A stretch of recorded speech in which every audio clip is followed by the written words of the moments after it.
तो फ्रेंड्स, आज फिर से मेरे वीडियो में आपका स्वागत है। आज हम आपको बताएंगे क्लास 8 का 2024 का ये क्वेश्चन पेपर है और ये सामाजिक विज्ञान का है। ठीक है, तो ये सामाजिक विज्ञान का क्वेश्चन पेपर है जो कि आपको हम दिखाने वाले हैं। इससे पहले मैथ हो गया, विज्ञान हो गया, हिंदी हो गया, इंग्लिश हो गया, सभी का अपलोड किया, उसको आप जा करके देख सकते हैं। तो चलिए हम लोग क्वेश्चन स्टार्ट करते हैं और चैनल सब्सक्राइब जरूर करें, क्योंकि आपको नेक्स्ट क्लास में 9th 10th 11th 12th में भी ऐसी मदद करते रहेंगे। ठीक है, तो चैनल जरूर सब्सक्राइब करो और वीडियो को शेयर जरूर करें ताकि आपके दोस्त भी इस वीडियो को देख करके अच्छे मार्क्स ला सकें। ठीक है, और आप चाहते हैं कि आपके दोस्त भी अच्छे मार्क्स लाएं। ठीक है, तो चलिए स्टार्ट करते हैं। पहला क्वेश्चन नंबर 101, क्योंकि इससे पहले था आपका विज्ञान का था और मैथ का था, सभी का एक ही में था, इसीलिए 101 पर आ गए। देखिए, इतिहास को सामान्यतः कितने कालखंडों में बांटा गया? तो 3 कालखंडों में बांटा गया। जब आगे आप पढ़ेगा तो आपको बताया जाएगा। ठीक है, ये रहा आपका इंग्लिश में। इसके बाद है नेक्स्ट है, भारत के पहले गवर्नर जनरल कौन थे? तो वारेन हेस्टिंग। ठीक है, तो इसको आपको याद कैसे रखना है? पहले पूछ रहा है, पहले का क्या होता है? वन, और यहाँ भी व से स्टार्ट हो रहा है, वारेन। ठीक है, तो ऐसे आप याद रख सकते हैं। इसके बाद आगे बढ़ते हैं। नेक्स्ट आपका है, ये रहा इंग्लिश में, तो इंग्लिश में देख लीजिए। इसके बाद है 1757 में प्लासी का युद्ध रॉबर्ट क्लाइव एवं किसके बीच लड़ा गया था? तो सिराजुद्दौला के बीच में लड़ा गया था। ऑप्शन नंबर पहला हो गया सही। चलिए इसके बाद नेक्स्ट है 104, नील विद्रोह कब आरंभ हुआ था? तो वो हुआ था 1859 से 60 के बीच में, और ये पहला किसान विद्रोह था जो सफल हो गया था। ठीक है, तो इसको याद रखना। इसके बाद है, धन की निकासी का सिद्धांत किसने दिया था? तो दादा भाई नौरोजी ने दिया था। 105 का ऑप्शन नंबर तीसरा हो जाएगा करेक्ट। इसके बाद आगे चलते हैं। तो नेक्स्ट है, इसके बाद ये रहा इंग्लिश में। इसके बाद 106 है, इसमें लिखा हुआ है किस रंग का झंडा बिरसा राज का प्रतीक था? तो सफ़ेद रंग का झंडा बिरसा राज का प्रतीक था। ठीक है, चलिए इसके बाद आगे चलते हैं। तो नेक्स्ट आपका क्वेश्चन नंबर 107, प्राचीन काल में लेन देन का साधन क्या था? तो वस्तु विनिमय था। ठीक है, चलिए इसके बाद आगे चलते हैं। नेक्स्ट है, भारी अभियंत्रण संयंत्र जिसको HEC कहते हैं की स्थापना कब हुआ था? तो 1958 में हुआ था। ठीक है, ऑप्शन नंबर 4 इसका हो जाएगा सही।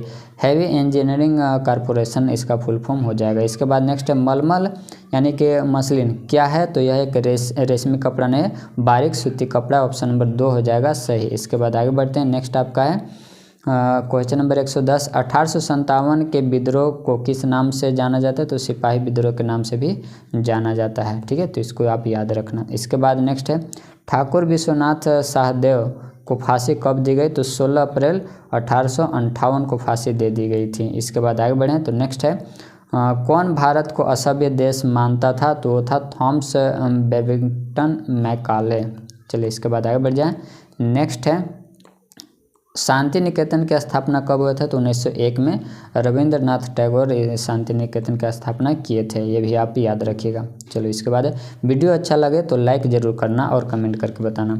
किस भारतीय समाज सुधारक के प्रयास से सती प्रथा का अंत हुआ था? तो राजा राम मोहन राय, नाम याद रखिएगा। ठीक है, चलिए इसके बाद आगे बढ़ जाएं। इंग्लिश में, अगर इंग्लिश में भी अगर आप कहिएगा तो नेक्स्ट वीडियो में हम जरूर इंग्लिश का भी रीडिंग कर देंगे। वर्ण व्यवस्था आधारित था क्या था? तो कर्म पर। ऑप्शन नंबर दूसरा हो जाएगा सही।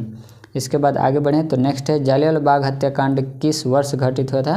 तो 13 अप्रैल 1919 में, और ये 10th में आपको पढ़ना और उसमें भी पूछा जाता है क्वेश्चन इससे। भारत का राष्ट्रीय खेल क्या है? तो हॉकी है। ठीक है, क्रिकेट मत समझिएगा, हॉकी है। इसके बाद आगे बढ़ें। नेक्स्ट है, मानव स्वयं में एक क्या है? तो मानव स्वयं में एक संसाधन है। ठीक है, संसाधन चैप्टर में आप पढ़े होंगे।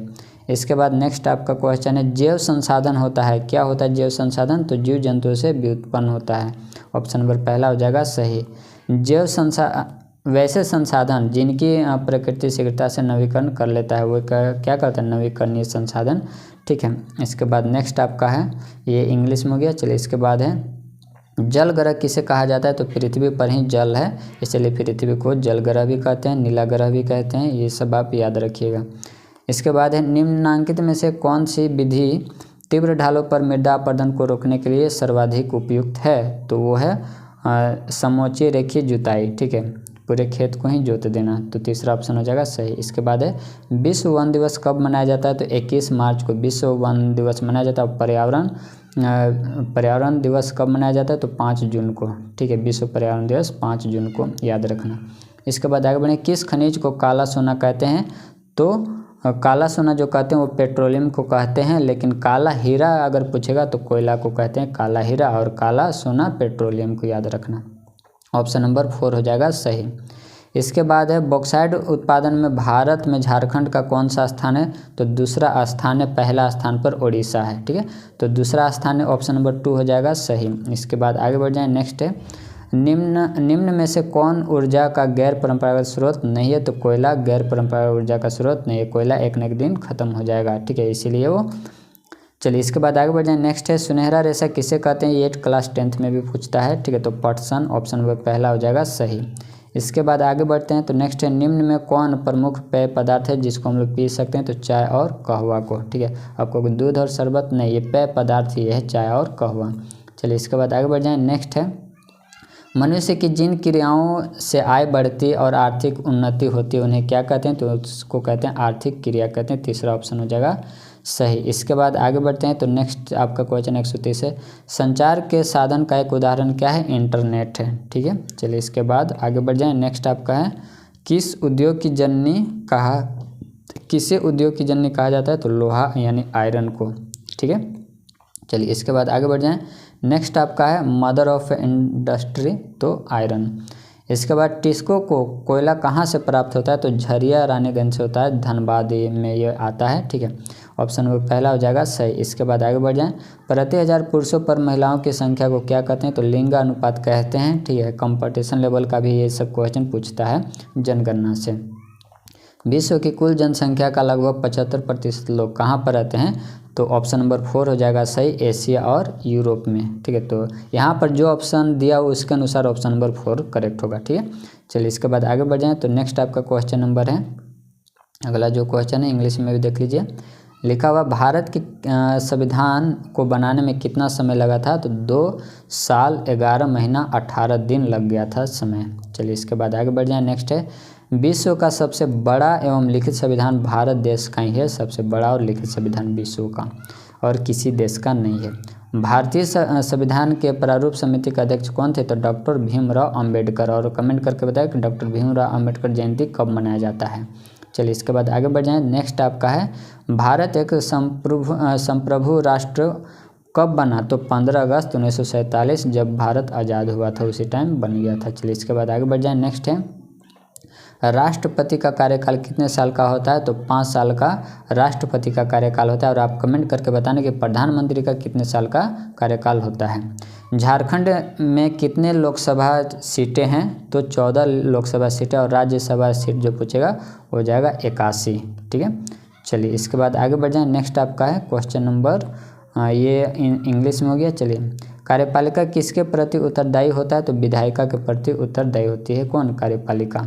इसके बाद आगे चलते हैं, तो FIR कहाँ पर दर्ज होता है? तो थाना में, जो आपके नज़दीक में थाना वहीं पर दर्ज होता है। इसका हिंदी ये रहा। ठीक है, हिंदी भी याद रखें और इसका फुल फॉर्म भी याद रखिए, फर्स्ट इन्फॉर्मेशन रिपोर्ट। इसके बाद आगे बढ़ जाएं, चलिए उच्च न्यायालय के न्यायाधीशों को कौन पद मुक्त करता है? ठीक है, तो वो जो करता है इसमें से तो नहीं, राष्ट्रपति तो ऑप्शन नहीं है, लेकिन यहाँ पर ऑप्शन नंबर जो दिया है 4 इसका सही हो जाएगा। महाभियोग की प्रक्रिया भी एक मेथड है। ठीक है, उससे भी किया जाता है पद मुक्त।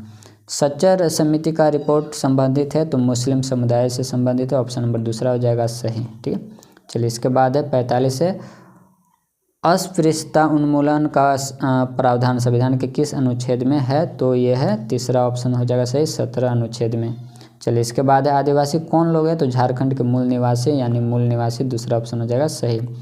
इसके बाद आगे बढ़ जाए, नेक्स्ट है सर्व शिक्षा अभियान, सब पढ़े और सब बढ़िए सुने होंगे, ऑप्शन नंबर पहला हो जाएगा सही। 2000 से 2001 तक इसको चलाया गया था। चलिए इसके बाद आगे बढ़ जाए, नेक्स्ट आपका है 148 फ्लोराइड युक्त पानी में कौन सा समस्या उत्पन्न होती है? तो इससे हड्डी कमज़ोर होती है, वीक होती है। ठीक है, इसके बाद आगे बढ़ जाए, नेक्स्ट है भारतीय संविधान के अनुच्छेद 24 के अनुसार किस उम्र के बच्चे से बाल मजदूरी कराना दंडनीय अपराध है? तो 14 वर्ष से कम बच्चों के लिए। ठीक है, चलिए इसके बाद आगे बढ़ जाए, नेक्स्ट आपका है क्वेश्चन नंबर 50 और लास्ट क्वेश्चन है। तो देखिए इसमें लिखा बाल विवाह निवारण अधिकारी के रूप में किसे नियुक्त किया जाता है? तो ऑप्शन नंबर तीसरा हो जाएगा से प्रखंड विकास पदाधिकारी से। ठीक है, इसके बाद ये रहा इंग्लिश में, राइट।